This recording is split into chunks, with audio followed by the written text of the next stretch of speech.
శాఖ ఐటీకి ప్రాధాన్యత ఇస్తాం. అవసరమైతే హైటెక్ టవర్లు కడతాం. వర్క్ ఫ్రం హోమ్ తీసుకుంటాం. మీ ఊర్లో కూర్చొని ప్రపంచ కంపెనీలకు పనిచేసే విధంగా మీలో నైపుణ్యాన్ని పెంచుతామని చెప్పి కూడా నేను మీకు తెలియజేస్తున్నా. తమ్ముళ్ళు, ఇదే కాకుండా రైతులందరికీ హామీ ఇస్తున్నా. అన్నదాత కింద 20,000 ఇస్తాం. రైతును రాజు చేస్తాం. విజయనగరం జిల్లాలో ప్రాజెక్టులన్నీ పూర్తి చేసి బ్రహ్మాండమైన జిల్లాగా తయారవుతుంది. దీన్ని తయారు చేస్తామని కూడా హామీ ఇస్తున్నా. రైతులకు ఇక్కడ నేను కార్యక్రమం పెట్టాను. ఆ రోజు ఏవైతే బోర్వెల్ వేసుకుంటే అక్కడ సోలార్ కూడా ఇచ్చాను. సోలార్ ఇచ్చి ఆ రోజు నేను ఆలోచించాను, ఎక్కువ ఉత్పత్తి చేస్తే ఇంటికి కూడా వాడుకోవచ్చు, ఇంకా ఎక్కువ ఉత్పత్తి చేస్తే గ్రిడ్ కూడా ఇవ్వచ్చు. వాళ్ళ దగ్గర అవసరమైనప్పుడు మళ్ళా గ్రిడ్ని తీసుకునే పరిస్థితి వస్తుంది.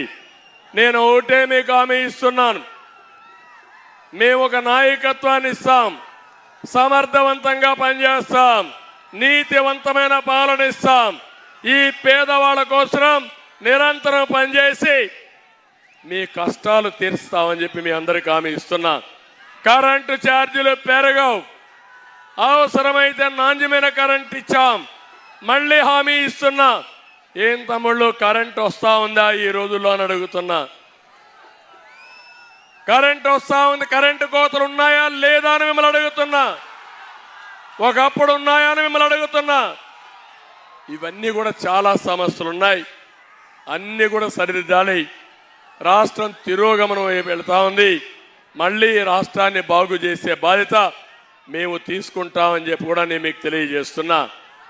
ఇక్కడికి వచ్చినప్పుడు నేను ఒకటే మీ అందరినీ కోరేది, జగన్మోహన్ రెడ్డికి అహంకారం పెరిగిపోయింది.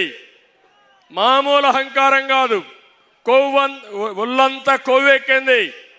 అందుకే నన్ను కానీ పవన్ కళ్యాణ్ కానీ విమర్శించే పరిస్థితికి వచ్చాడంటే మా కాలి గోటికి కూడా సమానం కాని వ్యక్తి మమ్మల్ని విమర్శించే పరిస్థితికి వచ్చాడు. బాధ, ఆవేదన ఉంది.